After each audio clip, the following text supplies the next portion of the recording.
আজকে আমরা দারুণ একটা ইংরেজি শব্দ শিখব অ্যাফোরিজম, মানে ছোট কথায় বড় জ্ঞান। আচ্ছা, একটা গল্প দিয়ে শুরু করি কেমন?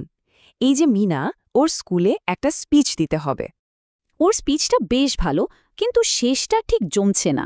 ও একদম আটকে গেছে, বুঝতে পারছে না কি করবে। তো ও সাহায্য চাইল ওর একজন টিচারের কাছে, জানতে চাইল কি করে স্পিচটা আরও ভালো করা যায়।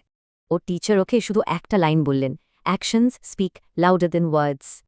তো এই ধরনের ছোট কিন্তু খুব পাওয়ারফুল কথাকে ইংরেজিতে কি বলে জানেন? এগুলোকেই বলে অ্যাফোরিজম, মানে ছোট আর মনে রাখার মতো কথা যা জীবনের বড় সত্যি তুলে ধরে।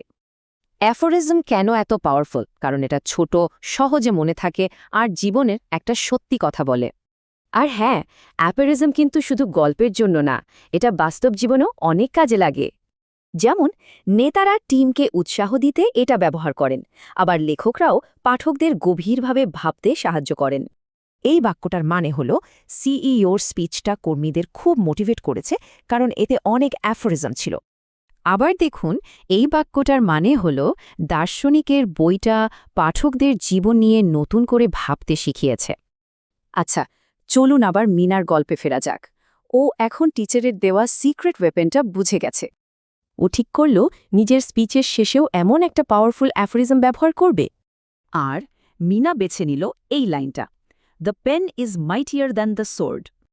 আর কি বলবো, সবাই তো মুগ্ধ। এই দারুণ এন্ডিংটার জন্য ও স্পিচটা সুপারহিট হয়ে গেল। তাহলে কি শিখলাম?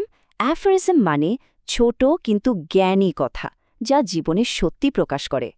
এবার একটু ভাবুন তো, আপনার নিজের সবচেয়ে পছন্দের অ্যাফোরিজম কোনটা?